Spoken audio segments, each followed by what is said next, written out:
Bienvenidos a Bocados de nuestra historia, sabor de un patrimonio, serie número 3. Mi nombre es Lucero Soto y nos encontramos en Chilchota, Michoacán, famoso por su pan tradicional. Y bueno, ¿cómo no comenzar aquí este programa que se llama El que hambre tiene, en pan piensa? Comencemos. Presiento que no me engañas, por eso te ando buscando. Vengo de tierras lejanas, no más por ti preguntando.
Bienvenidos a esta tercera serie de nuestro programa Bocados de nuestra historia, el sabor del patrimonio.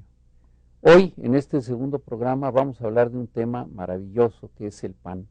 Y por esta razón, el programa se llama El que hambre tiene, en pan piensa. También podría haberse llamado ¿A quién le dan pan que llore? O de muchas otras formas, ya que México y los países de habla hispana somos ricos en proverbios, en adagios, en frases relativas al pan. Como el pan es algo tan indispensable en nuestra vida, este será nuestro tema de hoy. Y para hablar de este tema están con nosotros tres distinguidos investigadores de nuestra universidad y de otras universidades. Tengo el gusto de presentar a ustedes al doctor José Luis Juárez López. Él es profesor investigador en la Escuela Nacional de Antropología, es autor de varios libros en relación con temas de alimentación que podrán ustedes conseguir en las librerías. Está también con nosotros el doctor Ángel Méndez Montoya. Él viene de la Universidad Iberoamericana, donde es profesor de Filosofía y Teología, y es un experto en estos temas, como ya lo señalaremos después. Él tiene un libro muy importante sobre estos temas. Y el maestro Paris Aguilar Piña, que es profesor investigador de tiempo completo en la Universidad Autónoma de la Ciudad de México, y uno de los investigadores más destacados en el área de antropología de la alimentación. ¿Qué buscamos en este programa? ¿Qué es lo que queremos que ustedes vean en este programa, exploren con nosotros y tal vez aprendan algo? Pues justamente el contexto en el cual los mexicanos comemos el pan. Hay que recordar que el pan es un producto que no existía en el México prehispánico, es un producto que llegó con la colonia, tuvo que ser precedido por el trigo, ya que de la harina de trigo se fabrica el pan. Hubo una serie de gremios relacionados con la fabricación de pan. Hemos perdido mucho los nombres de los panes, sin embargo trataremos de rescatar algunos para ustedes. Después, cuando las cámaras hagan un acercamiento a nuestro set, verán ustedes que aquí tenemos algunos sabrosos panes mexicanos. Está cambiando las costumbres. Hoy cada vez tenemos menos panaderías artesanales y más pan industrializado. Hemos perdido variedad. Sin embargo, como veremos a lo largo del programa, todavía es posible encontrar buenas panaderías y pan tradicional en México. Y finalmente, pues lo que queremos es que ustedes reflexionen en el papel tan importante que tiene para todos nosotros el consumo de pan y cómo en México esto es parte de una larga tradición. Les recordamos a ustedes que este es un programa en vivo. Estamos en este momento que usted nos ve en el estudio y pueden ustedes llamarnos, y de hecho les pedimos que lo hagan, que nos llamen a nuestros teléfonos que aparecerán en la pantalla. de tal manera que ustedes puedan ayudar a que este programa resulte mejor, llamándonos, planteándonos sus preguntas, explicando las dudas, agregando algún dato que ustedes tengan. También tenemos un correo electrónico al que es fácil comunicarse y una dirección en página web. Su opinión nos enriquece de una manera fundamental en este programa. Entonces vamos a comenzar ahora con nuestra primera ronda de preguntas. No hemos preparado de tal manera que cada uno de los invitados conteste alguna de ellas en especial y lo vamos a hacer más como una especie de diálogo. Entonces la primera pregunta que hemos planteado es ¿cuándo y cómo nos llega el trigo a México? Bueno, el trigo llegó desde muy principios de la llegada de los españoles aquí en nuestros territorios, desde el siglo XVI, pero fue lento el proceso de la adaptación del trigo en nuestras tierras. Una porque requiere condiciones muy especiales. Necesita estar en lugares secos, pero al mismo tiempo estar muy irrigados, y no todos los lugares se podía plantar el trigo. Los lugares donde más se empezó a tener trigales fueron en el Bajío, algunos lugares en el Bajío, algunos lugares en el norte, aunque no era muy frecuente allí. De hecho, las tortillas de harina tan famosas del norte, pues vienen también de las plantaciones de trigo, en algunos lugares en el este y en el oeste, como en Michoacán también. El trigo y todos sus derivados, que sería el pan, en este caso para nuestro panel, era un material muy importante y de la materia prima de alimentos básicos en la alimentación de los españoles. Entre ellos estaba también, aparte del pan de trigo, estaba también el aceite de olivo y el vino. Pero sí duró un tiempo en que se estableciera el trigo aquí, y hay en los códigos del Código Florentino, del Códice Florentino, podemos ver los dibujos de algunas espigas de trigo. También se vendía el trigo en algunos mercados, como el mercado de Tlatelolco. Y bueno, era difícil al principio, como decía, no solamente el clima, sino también era costoso. Todo el proceso para los panes era un proceso costoso. Había que tener mucha agua, había que comprar arados de hierro, los animales, el grano también requería ser molido una vez que estaba cosechado, y también los hornos, que eran hornos de ladrillo, y aparte también el combustible que se usaba para los hornos. Pero ya para el siglo XVII y sobre todo para el siglo XVIII el trigo sí tenía muy buena producción, y de hecho se consideraba estas tierras como la mina de los cereales, le decían. Ahora, Ángela, hay una cosa muy importante que tú más que nadie de nosotros aquí puede explicar. No solamente era esta función, digamos, alimentaria, sino el papel del trigo en la religión. Así Entonces, es, esto, sí. por favor, háblanos un poquito de ello, porque... Sí, bueno, los españoles ya traían todo la cuestión del catolicismo, el cristianismo, donde la hostia, que es el alimento sacramental para los cristianos y los católicos, es algo que es necesario para todas las celebraciones eucarísticas. Y desde los 1000 años antes de Cristo incluso ya existía el trigo en España, y después con los romanos y después los musulmanes también usaban el pan y las hostias, como decía, era de gran necesidad aquí en estas tierras. Entonces sí hay una identidad religiosa también en los mestizos, de la necesidad del uso del trigo y del pan, sobre todo en su forma de hostia. Y además una tradición muy antigua, ¿no? Porque es una tradición de todo el Mediterráneo, Así es. de donde vienen los conquistadores españoles. Sí, así es. Ahora, para continuar con este tema, hay un aspecto muy interesante. Desde luego nosotros teníamos nuestro cereal, teníamos nuestro maíz. Entonces, ¿cómo fue esta rivalidad entre maíz y trigo? ¿Qué nos pueden ustedes comentar al respecto? Bueno, yo podría añadir que no es precisamente una rivalidad, sino más bien la adaptación y la aceptación del pan, más bien define estas formas cruzadas que se empezaron a dar muy pronto en la Nueva España ya. Recordemos que es hacia 1525 cuando se establecen los primeros molinos en Tacubaya, posteriormente en Onoalco, y que esto va a hacer que tanto indígenas como españoles, empiecen a hacer estos cruzamientos alimenticios que sabemos que son característicos no solamente de la cultura mexicana, sino también abarca toda Sudamérica, en el que los españoles empiezan a comer los alimentos de los indígenas y los indígenas de los españoles.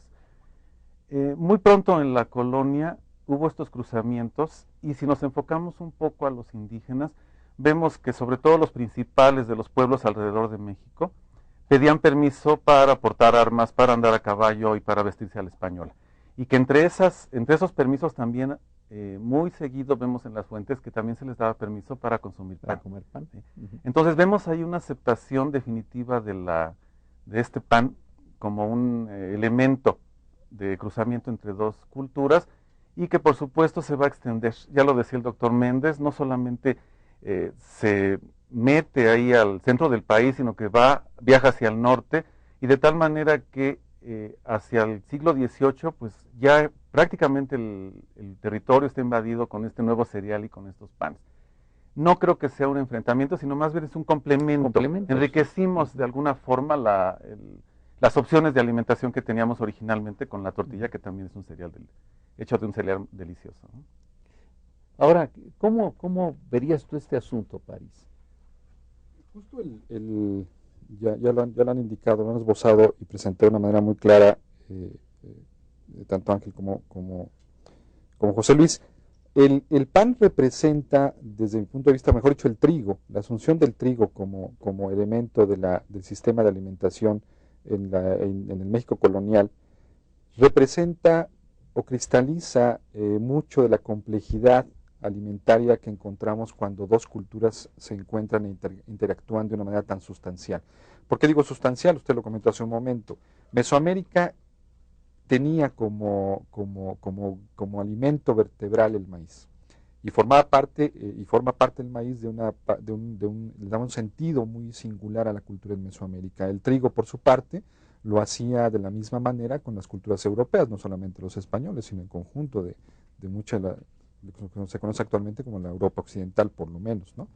Y eso refleja y genera muchas influencias e interacciones culturales, técnicas, de tradición, que se van mezclando de alguna manera y se van representando en lo que conocemos como los productos finales más últimos, digamos, de este encuentro de la modernidad con la modernidad, que lo tenemos particularmente en el pan que conocemos todos los días. Vamos a profundizar seguramente más adelante en detalles y matices de este proceso, pero a mí me interesaba mucho rescatar y comentar la complejidad que representa en sí mismo la existencia de un alimento como el trigo, en la complejidad de una cultura tan mezclada como lo es la actual cultura, digamos, de la modernidad mexicana que conocemos en nuestros días. Ahora, París, justamente uno de tus temas favoritos es el Quijote. Y en el Quijote se habla de un platillo con pan que no nos llega a América, que son las migas. Es decir, esto es muy interesante porque es la comida de pobres en España, ¿no? Y aquí realmente, pues, la tortilla suple eso, ¿no? Es decir, no, en México es muy difícil que encontremos, tendríamos que ir a un restaurante especializado para encontrar migas, que era simplemente, pues, la miga de pan con aceite, con otros productos, casi con lo que hubiera, que era la comida típica de pobres. Hay cuadros muy bellos españoles de gente comiendo migas, ¿no? Claro, y bueno, no tenemos eso, pero tenemos otros muchos alimentos que han sido, o platillos que han sido finalmente representaciones similares de este mismo recurso, de aprovechar un recurso que es altamente aprovechable, perdón por la redundancia, en muchos sentidos. Pero por ejemplo, se me acaba de olvidar, usted conoce el nombre de este postre que se usa mucho en fin de año con pan, capirotada, la capirotada, que es un postre exquisito, entre otras cosas porque aprovecha muchos recursos y mezcla muchas de las formas de representación cultural, alimentaria, tanto mesoamericana como europea.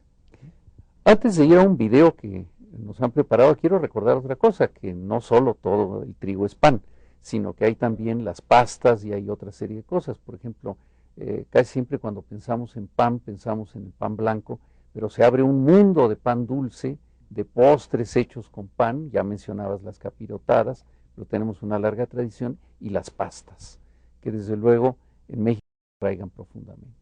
Entonces, justamente para comenzar a ver este mundo maravilloso de los panes, es que hemos invitado a Alicia Gironella de Angeli a que entreviste a Ana María Gaona.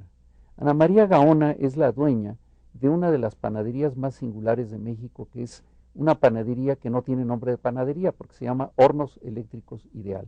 Está ubicada en Insurgentes, casi frente a Sears, para que ustedes se ubican, y donde hacen un pan delicioso con una larga tradición. Entonces veamos por favor este video para que ustedes se ubiquen ya en el contexto de lo que estamos viendo en este programa.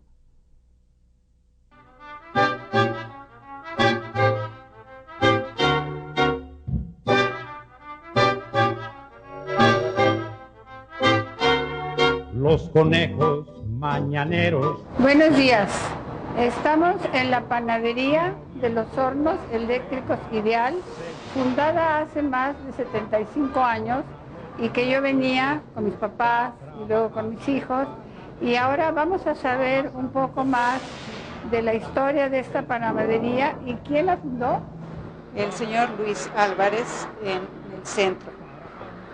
En las calles de artículo 123, ahí se fundó un lugar donde fue de hornos eléctricos, le puso Ideal.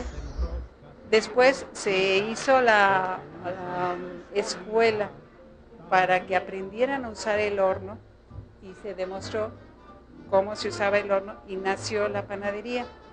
Después ya fue más famosa el pan que los hornos, pero de todos modos duró mucho tiempo en que los hornos, en todas las casas de aquí de México, todas las señoras querían tener un horno eléctrico Ideal.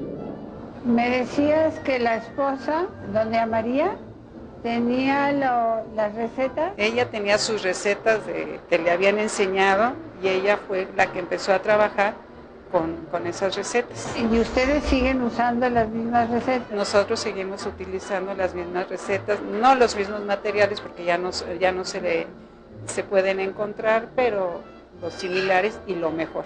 ¿Cómo qué materiales ya no encuentras? La levadura.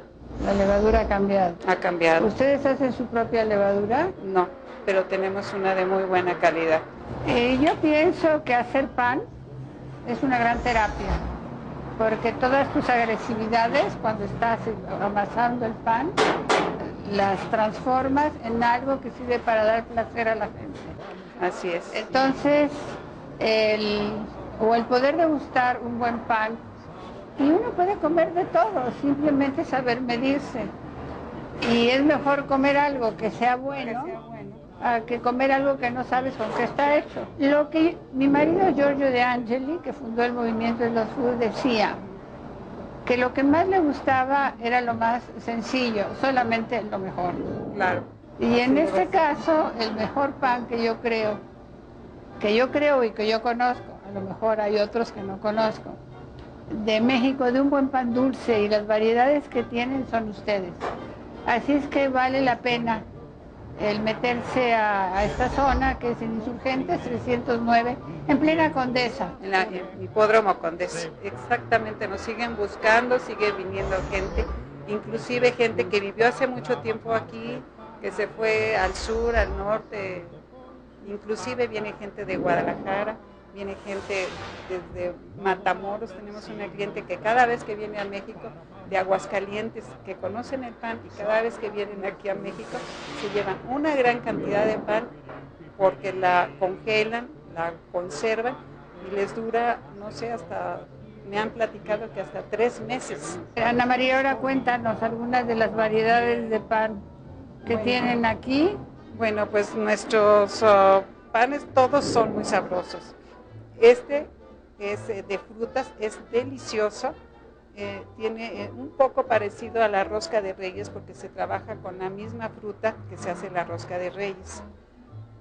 Este pan realmente lo llevan mucho porque no tiene mucha azúcar y la gente anda buscando, la gente que es diabética anda buscando que no tenga mucha azúcar, que son estos polvorones de naranja y las rosquitas de sal que realmente tampoco tienen azúcar. Los biscuits también son muy deliciosos, es un biscuit delicioso, son de mis consentidos. no tiene mucho azúcar. Estos son tradicionales. ¿Son las mantecadas? Las mantecadas, las de naranja, los cuernos de higo que los siguen buscando mucho. Oye, ¿y cuántas gentes trabajan contigo? Creo que tienes una mayora o una panadera. Somos seis mujeres, todas somos aquí mujeres, está prohibido que trabajen hombres con nosotros. Y la señora que está aquí atrás, la señora Juvencia, ya está jubilada, tiene 50 y tantos años trabajando con nosotros, está muy contenta, no se quiere ir a su casa. Y así estamos todas tienen 15, 20 años de trabajar, 30 años, la señora Eva también está por jubilarse y están muy contentas trabajando. Ana María, me decías que la tercera generación, los hijos, siguen en el negocio. La tercera generación es la que somos. Yo no soy de la familia Álvarez. ¿Y cambiaste tu profesión? Cambié totalmente mi profesión por venir aquí a la panadería. Estoy muy contenta, es algo que es de terapia. Se olvida uno completamente de todo. Haciendo pan y tratando a la gente que viene por el pan. Es un negocio muy bonito. Originalmente los hornos eran de hierro negro, ¿no? De lámina, que duran muchísimo. Sí. Y me decías que ahora ya están haciendo de acero inoxidable. Son unos hornos muy bonitos, muy modernos de acero inoxidable. Y se controlan por medio de termostatos. De termostatos de calor arriba, calor abajo, independientes. La ventaja de tus hornos es que te dora muy bonito. Sí, se puede controlar la temperatura y el dorar arriba, cocer en medio y abajo. Si quieren tomar clases de cómo se hace un pan tradicional, desde hace 75 años en un horno que lleva lo mismo, que en todas nuestras casas había el horno ideal, yo hasta hace poco lo tuve, y que no perdamos la tradición, el plan casero, el plan artesanal, que es la gran riqueza de todo lo que es nuestra cocina, nuestra gastronomía, nuestra panadería, nuestras raíces. Y pues miren, no me queda más que decirles buen provecho. Muy sabroso, está muy delicioso. Yo los invito a que vengan a degustar un buen pan. Muy temprano, aún oscuro, la tahona que bien huele, esparciendo el aroma del pan. Los conejos con sus manos, con sus patas, con sus brazos. Lástima que por la televisión no se pueda transmitir el olor, porque si no, imagínense ustedes el olor de esa panadería. Como han visto ustedes, es uno de los baluartes de nuestra tradición panificadora. Pero el tiempo es muy corto y tenemos que seguir adelante. Ángel, ¿todo el mundo comía pan o había alguna diferenciación social en las épocas coloniales para esto? Sí había una diferenciación y de hecho una jerarquización en cuanto a los alimentos del tiempo de la colonia en Nueva España. Los criollos comían el pan, por supuesto, era su identidad española, y las tortillas eran básicamente el alimento de los indígenas. Entonces sí había a veces conflictos, aunque sí hubo esta mezcla, sí había conflictos y había una forma como de atribuir la identidad de clase, sobre todo en ese tiempo. Otro también de cuestión de identidad era la cuestión de religiosidad, a veces incluso para cuestiones no solamente la hostia, sino también para algunas devociones, de ponerle pan en los altares de los santos, por ejemplo, y de los patrones. Era una costumbre también muy, muy famosa. El pan también se utilizaba como una forma de limosna, entonces a veces se les daba limosna a los pobres, a los indígenas, con pan, y entonces así es que también empezaron a adaptarse a la comida de los panaderos.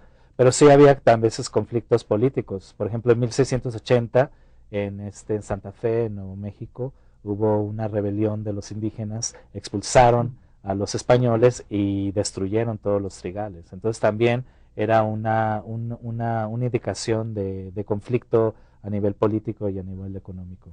Hay que recordar que esto que mencionó Ángel es importante, porque Santa Fe, Nuevo México, era parte de Nueva España. Así es. No era territorio norteamericano.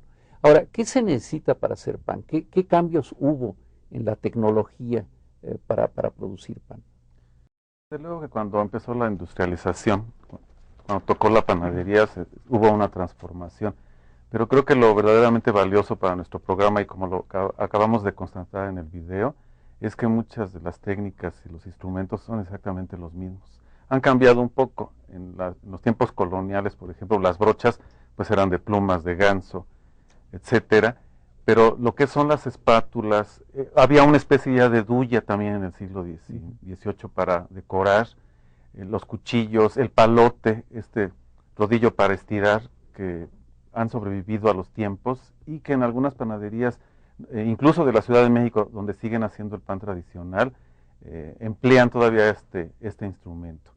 Tenemos también, por supuesto, el horno. Estos son los enormes, en los que de alguna forma se sigue la tradición colonial que implantaron los españoles para la fabricación del pan. Y tenemos también estos enormes palas para meter y sacar el pan. Obviamente tenemos las charolas, los moldes, que han cambiado, eran de cobre en la colonia, actualmente son de hojalata, etcétera. Pero tenemos toda esta tradición que afortunadamente no se ha destruido, no se ha olvidado, como se han olvidado otras características del pan. Entonces tenemos estos utensilios, de los que podemos decir que siguen formando parte de la elaboración tradicional del pan. Hay uno que juega un papel muy importante, no sé si estén de acuerdo, que es la levadura. Es decir, la levadura implica una visión tecnológica diferente del uso de un grano como el trigo, mientras que la fermentación para el caso del maíz, por ejemplo, es principalmente utilizada para otros fines que no es la elaboración farinácea, digamos, del grano. Para el trigo, la levadura tiene un papel muy importante, fundamentalmente porque aporta cierto tipo de características, no sé si todavía se usa la palabra, pero organolépticas, sí, al producto final, al pan, ¿no? Es decir, la textura, el tamaño, el volumen, el sabor, etcétera. Tiene un papel muy importante como innovación tecnológica en América, ¿no? Porque la fermentación para el maíz fundamentalmente se usa para fines de alcoholizar el producto y darle otro sentido alimentario que no se le da al pan, ¿no? Es decir, el trigo también sirve para hacer bebidas alcohólicas, pero por otra vía, ¿no? Por la vía de la destilación, etcétera, y para el maíz no. Entonces eso marca también, me parece, una diferencia importante entre los dos productos. Y por otro lado, la penetración que ha tenido en la cultura, y lo comentábamos hace un momento, Ángel nos lo comentaba, ¿no? La importancia que ha tenido diferencial en términos culturales y alimentarios en todo el territorio nacional, la existencia y el hábito de comer pan, que podríamos también hablar un poquito más de eso en un momentito, ¿no? Como en algunos lugares del territorio nacional se consume más cierto tipo de productos derivados del trigo y en otros en otra proporción y en otra calidad, ¿no? Como ven ustedes, el tema es riquísimo, además sabroso, un pan esponjadito gracias a una buena levadura, es una delicia, pero tenemos que ir a una pausa. Antes de hacerlo, les pido a ustedes que se comuniquen con nosotros por teléfono, por internet, que consulten la página web, y aquellos de ustedes que nos llamen podrán tener acceso al recetario que se ha preparado específicamente para esta serie de programas, que lo podremos distribuir a través de la red electrónica. Llámenos, por favor, nos interesa mucho saber de ustedes, que nos comenten qué les parece el programa, que nos planteen preguntas que podremos ver en la última parte del programa, y que nos anima mucho el saber que ustedes están ahí detrás de la pantalla y que nos están viendo, y sobre todo si ustedes están disfrutando de lo que aquí les presentamos. Vayamos pues a la pausa.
bienvenidos otra vez a Bocados de nuestra historia, el sabor del patrimonio. Les recordamos que este es un programa en vivo. Les pedimos que nos llamen por teléfono, que escriban a nuestra página de correo electrónico. Podrán ustedes recibir por correo electrónico el recetario que se ha preparado especialmente para esta serie y nos interesa mucho tener sus comentarios. Ya hay un primer comentario donde nos dicen que sí, que las migas sí han sido usadas en México. Aquí también ya José Luis me dijo que sí. Y una pregunta técnica muy sencilla, que si el pan engorda. No, el pan no engorda, el pan se la pasa igual, engordamos nosotros, pero no necesariamente el pan. Es decir, al pan se le ha satanizado mucho, es un alimento con buena densidad energética, pero es un vehículo muy adecuado para parte de nuestra dieta. Hay que verlo en el contexto general de lo que comemos. Bueno, entonces volvamos a los temas que teníamos. Una de las riquezas grandes de México es el nombre de sus panes y la variedad de panes. Aquí frente a nosotros tenemos algunos de ellos y quiero nada más dar un dato antes de pasarles la voz a ustedes. Hay un pan que en México nos gusta mucho, sobre todo ya preparado en forma de antojito, que es el pambazo. Y el origen del nombre es muy sencillo, era el pan más corriente, era el pan bajo, el pan que se hacía con la harina menos refinada, etcétera. Sin embargo, a pesar de eso, igual que las semitas, por ejemplo, que es una harina no blanca, siguen siendo una delicia, de tal manera que no todo es lo de mejor calidad, sino también nos gusta lo que no es tan refinado. Entonces, ¿qué nos pueden decir sobre los nombres de los panes y el origen de esta diversidad? Ya para el siglo XVIII había una gran variedad de panes y básicamente estaban divididos en dos, los panes salados y los panes dulces. Los panes salados, como tú lo acabas de decir, estaban principalmente el pan vaso, que era el pan bajo, un pan que era económico, digamos, y para las clases que podían, que tenían bajos recursos, pero también estaba el pan floreado, que era para las clases más altas, un pan más blanco. Además, esta jerarquía también de los colores, ¿no? El pan entre más oscuro era más bajo, para recursos más bajos, y entre más blanco era para clases más altas. Y luego ya de los panes dulces tenemos una variedad increíble, ¿no? Por ejemplo, los enmantecadas, que eran hechas de manteca o de mantequilla, las soletas, que también se la llamaban bizcoletas, que eran delgadas y ligeras. También estaban las puchas, que eran bizcochos, también dulces muy ricos, y que se comían regularmente, se acompañaban con el vino o con el chocolate. Eso es así, alguna de las, para mencionar algunos de los panes más populares, más famosos en esa época. Y una costumbre que desde luego ojalá y nuestro público la disfrute es sopear el pan. Por supuesto, sopear el pan, un sí. buen chocolate es una de las delicias de este Así mundo, a es, pesar de sí. que mucha gente piense que no es muy correcto, pero es delicioso. Sí. Continuando con lo que dice el doctor, ya para el siglo XIX es cuando vemos con más precisión esta explosión de colores, de formas. Uno de los medios en los que lo podemos constatar es precisamente mediante los recetarios. El recetario en el siglo XIX tiene un capítulo dedicado a la repostería o a la fabricación del pan. Y también otro aspecto que podemos ver ahí es que nos llega toda esta panadería o pastelería o repostería europea. Aparecen los cuernos, esos croissants, aparecen los biscuits, aparecen las donas, las bolas de Berlín, etcétera. Entonces viene a complementar con este bagaje que ya teníamos, que mencionó el doctor Ángel Méndez, con esta nueva camada que nos llega y que podemos constatar que ahí estaba. Recordemos también que en ese siglo XIX, en esas postrimerías del siglo XIX, la forma de comprar el pan era pedirlo para que lo despacharan, y por lo tanto tú tenías que pedirlo por nombres, y ahí fue cuando se empezó a grabar en el imaginario popular, no solamente los nombres oficiales, sino algunos que comenzaron a surgir posteriormente.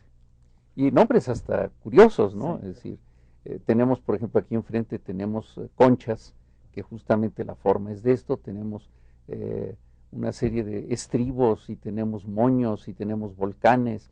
Hay un libro muy interesante de Sonia Iglesias, que por desgracia creo que ya no se puede conseguir, pero que pueden consultar en el Museo Nacional de Culturas Populares, donde ella hace una larga lista de los nombres de los panes.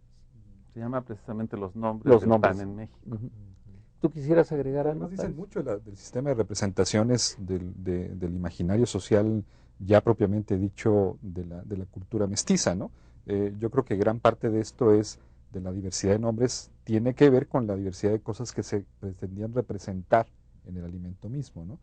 Yo no tengo el inventario de, perdón, todos los nombres, ni me los podré aprender jamás, pero está muy claro que muchos de ellos hacen alusión a representaciones mundanas, religiosas, ¿no? Piensen un poco en la idea del pan de muerto. Por ejemplo, el pan de muerto es pan de muerto y no tiene uno que explicar por qué.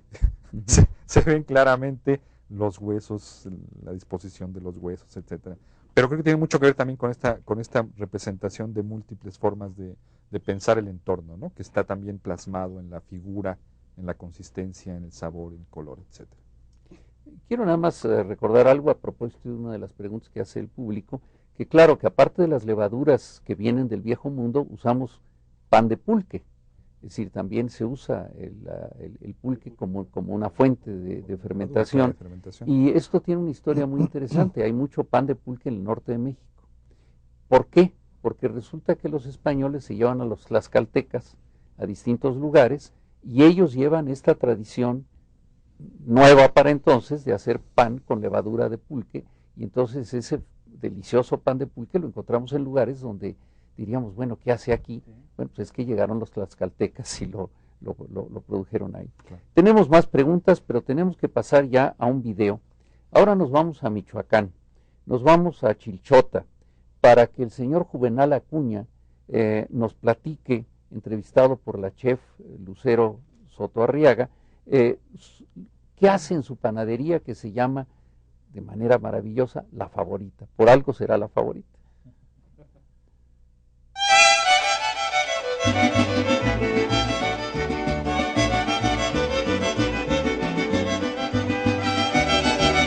Estamos en Chilchota con el señor don Juvenal Acuña, en la panadería La Favorita. Muchas gracias por recibirnos, qué gusto estar aquí con usted. Bueno, pues el gusto de nosotros, porque no esperábamos esta sorpresa de que nos fueran a visitar, pero es un orgullo para nosotros. El pan de Chilchota es muy famoso, pero ¿desde cuándo empieza la tradición? ¿Desde su abuelo, su bisabuelo? ¿Quién le enseña a usted? ¿Cómo se da todo esto? Bueno, mi papá nos platicaba que él se había enseñado con su bisabuelita y luego su abuelita, y luego ya pues le gustó el oficio y ya de allí nosotros nos enseñamos pues a este oficio. Oiga, pero algo muy bonito que le decía a su papá, que usted le sigue diciendo a sus hijos, es que sigan los procesos tradicionales. ¿Cuáles son estos procesos tradicionales que hacen tan famoso el pan de acá? Los oficios tradicionales, porque seguimos trabajando como él trabajaba con los antepasados, o sea que no hemos cambiado la forma de trabajar. Que mi papá nos decía, ustedes no vayan a cambiar la forma de trabajar, porque entonces ya no va a ser el mismo pan. Comentaba de la levadura, que la levadura usted sigue haciéndola de que el día anterior es la levadura que se utiliza para el día siguiente. ¿Cómo es esto? La levadura, pues nosotros la preparamos de harina fermentada. Nosotros no ocupamos levadura de fábrica, de paquetes, sino que es de harina fermentada. Eso nos enseñaron a decir que no dejáramos acabar. O sea, tiene la masa que ya utilizó y eso que le queda en los recipientes, le pone harina y es la que utiliza al día siguiente. O sea, lo que queda del día como el día de hoy, lo que queda, le ponemos levadura para que vaya haciendo pues más, que esté buena, para en la tarde ya hacer la nueva, porque tiene que ser nueva, no tiene que ser de 2-3 días, porque está muy fuerte y así ya no es igual. Y esa levadura es la que utiliza para toda la variedad de panes que tiene. Sí. ¿Cuánta variedad de panes realiza? Hacemos el pan de blanco, ese le ponemos levadura, hacemos levadura aguada y levadura dura. Entonces la levadura aguada se le pone al pan de blanco, a la sema del granillo, pues le ponemos a las rosquitas, cuernos. ¿Y esos nombres tan originales de dónde se los puso? Pues ya desde que nosotros... Desde ahí viene la tradición. Papá pues ya nos enseñó así. Y así como ellos le llamaban, así seguimos llamando. ¿Cómo sabe cuando el pan ya está listo? Bueno, aquí el mismo pan, o sea que uno ve el color que va agarrando, más hay que darle una volteada con la pala para que se empareje. Y ya cuando ve uno el color que debe tener cada pan, ya lo saca. ¿Dónde vende el pan de Chilchota? Bueno, nosotros tenemos aquí, yo tengo una expendio en Zamora, en el mercado del Carmen, y aquí uno de mis hijos va a Purépero, nosotros vamos aquí, el otro va aquí está un pueblito que se llama el Valle de Guadalupe, el horno, este horno se le llama hornos calabaceros. Calabacero, ¿por qué calabacero? Pues así nos decía mi papá que se les llamaba calabaceros, porque no eran pues eléctricos ni se calentaba con gas ni nada, con leña. Oiga, pero es un arte el manejo de la leña en el horno, ¿verdad? Todo pues. Porque si no está muy caliente, se arrebata el pan y es cuando como usted entra... Como no ocupamos termostatos, no sabemos a qué temperatura, pero a nosotros, como estamos acostumbrados, vemos cuando el horno necesita más calor o hay que ponerle más agua para enfriarlo, para que no se vaya a quemar. Estamos viendo que ahorita hay un pan que meten con charola. Son cuernitos. ¿Y cuál es la diferencia? Porque hay unos que lo meten sin charola y otro que lo meten con charola. Todo este pan va en piso. De piso. Este es el famoso pan de piso. Aquel no se puede cocer en el piso. No, porque ya lleva manteca y va un poco más floja la masa.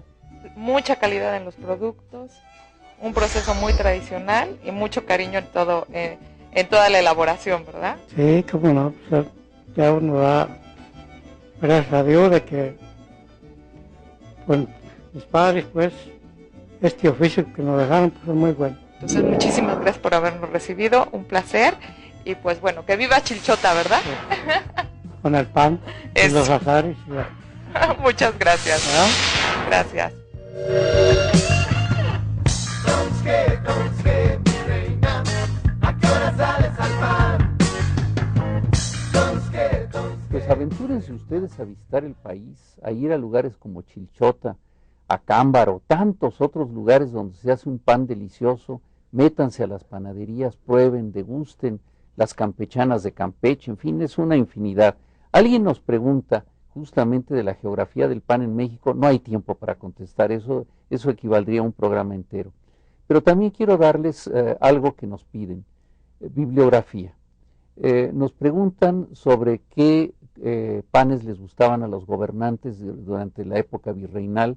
Hay un excelente libro de José Luis Curiel que se llama Virreyes Golosos de México, Virreyes Golosos de México, publicado por Editorial Porrúa. Porrúa hoy tiene librerías por todos lados, pídanlo ahí y lo disfrutarán.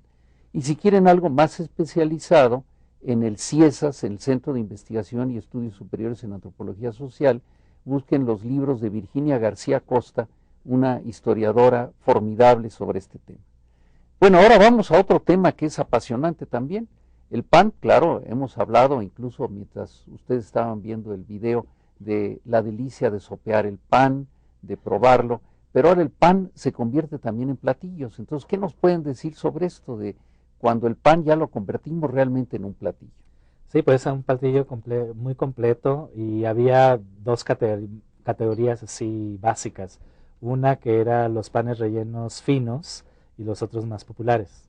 Los finos se encontraban las empanadas, que iban rellenas de una variedad de cosas, E incluso durante la vigilia o durante la cuaresma se comían los rellenos de cosas de atún o pescados, mariscos o vegetariano. Y luego las hojaldras, que también era una elaboración más francesa, por ejemplo, y se comía para ocasiones festivas, también se mexicanizaba y se le ponía mole, por ejemplo, y era delicioso. Los canapés, por supuesto, una variedad, y también los sándwiches. Ya para finales del siglo XIX, la influencia de Estados Unidos y Inglaterra y otros lugares en Europa, también con los sándwiches. Y los populares, bueno, no sé si ustedes quieren decir algo, pero así muy, nada más para mencionar, las guajolotas, las tortas tan famosas, las semitas, los pambazos, etcétera. José Luis, ¿qué nos puedes decir sobre las tortas, que es uno de los platillos barrocos de México? Bueno, pues precisamente mediante este platillo que empieza originalmente con la fabricación de un pan, nos llama mucho la atención el hecho de que le quiten el migajón, le quiten el contenido, que sigue siendo pan, lo pongan de un lado y le rellenen estos aditamentos novedosos, atrayentes, etcétera, que a final de cuentas es un poco como reforzar todavía más el papel poderoso que tiene el pan. Ya de por sí, ya sea la telera o el bolillo, no lo comemos con gusto, pero si lo rellenan es un doble gusto que le estás imprimiendo al pan y que ha hecho que estas tortas enormes que nos venden por ahí, bueno, tengan un éxito inusitado. Estamos convirtiendo el pan en un platillo. Y desde luego, cada uno de nosotros tiene su tortería favorita, porque hay muchísimas en la Ciudad de México y algunas de ellas formidables.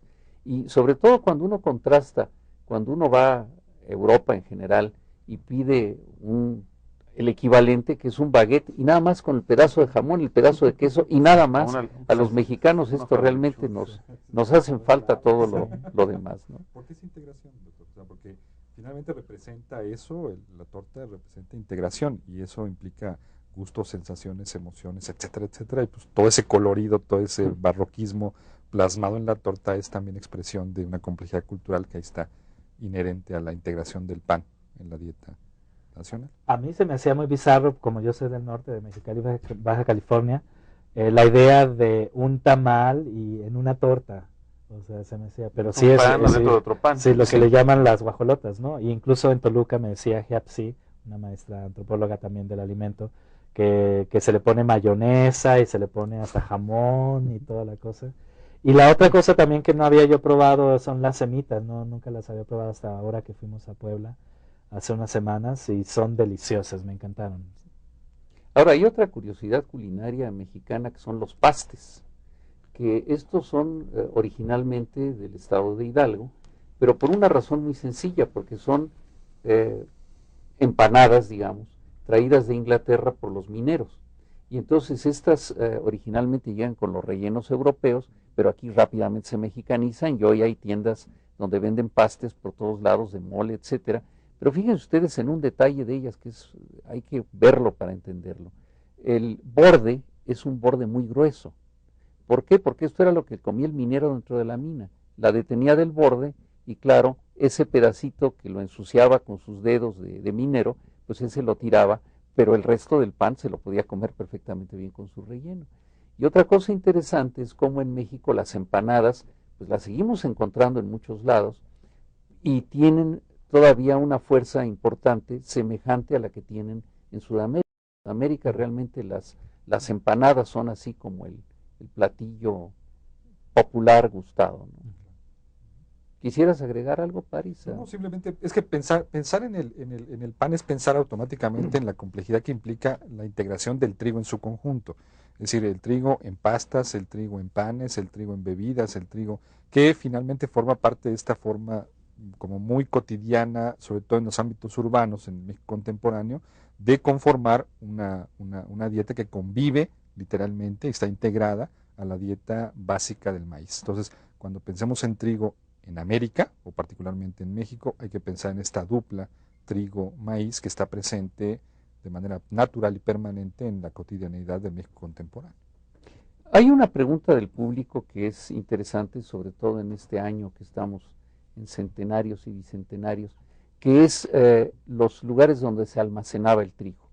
y justamente es una herencia europea, pero incluso con nombre árabe, las alhóndigas y los pósitos, es decir, que son lugares donde se guarda el trigo para los momentos en que hay que usarlo, y que bueno, pues juegan un papel importante con la famosa alhóndiga de Granaditas y su toma, etcétera, durante la Guerra de Independencia.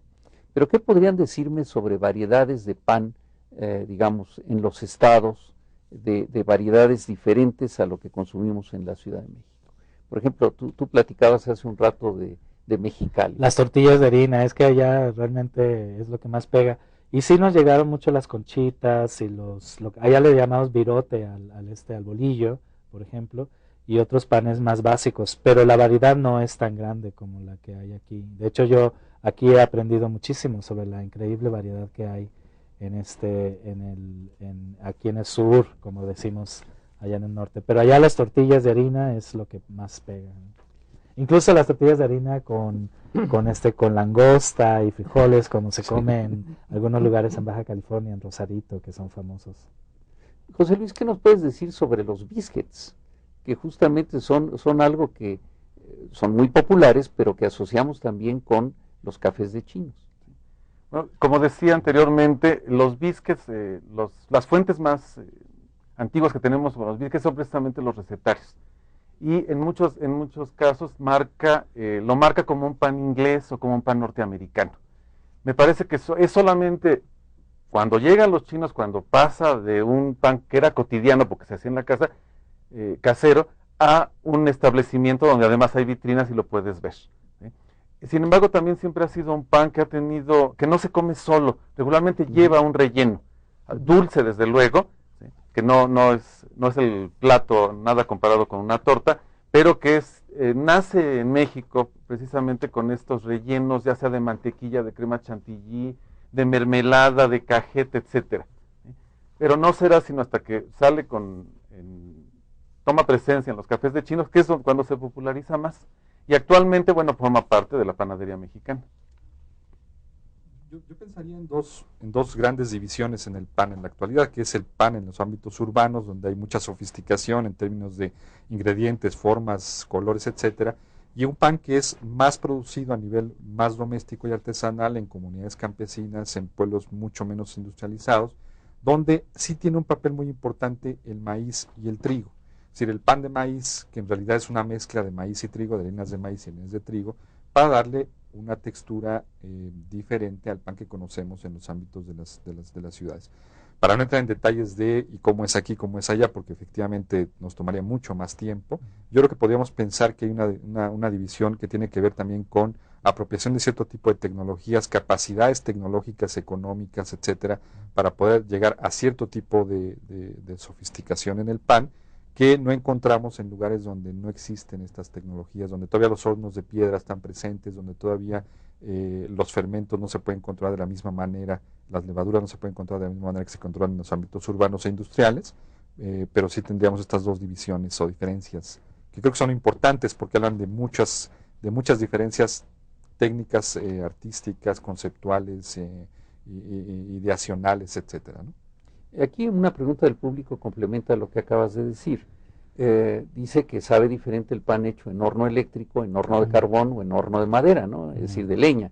Y desde luego, pues, porque no son solo los hornos en cuanto tal, sino todas las tecnologías integradas, ¿no? Todos los referentes técnicos integrados. Más la altitud también. La Porque, altitud, por ejemplo, si aquí es un lugar muy alto y entonces son diferentes los procesos. Por eso los tapatíos dicen que aquí en la Ciudad de México nunca podremos hacer virotes como los de Guadalajara, porque saben diferente. Claro. Que es, por ejemplo, es un buen ejemplo, ¿no? Esos virotes tapatíos que son diferentes a nuestro bolillo y, como tú mencionabas, a los virotes de más al norte. De tal manera que entonces mantenemos la invitación a que ustedes vayan, busquen panaderías, comuniquen esto. Y quiero, antes de terminar, decir que hay una pregunta que no podemos contestar, creo que ninguno de nosotros, pero que si nos escriben o tomaremos nota de la persona que la hace, porque aquí tenemos expertas en ello, de un buen libro para hacer pan casero. Creo que los debe haber, creo que nuestra amiga Cristina Palacio, que está afuera, podrá contestarles sobre esto. Pero desde luego eso es otro mundo maravilloso, la fabricación de galletas, de panes en casa, que une a la familia, que nos permite estar en conjunto. Bueno, pues no me queda más que agradecer a nuestros panelistas su participación.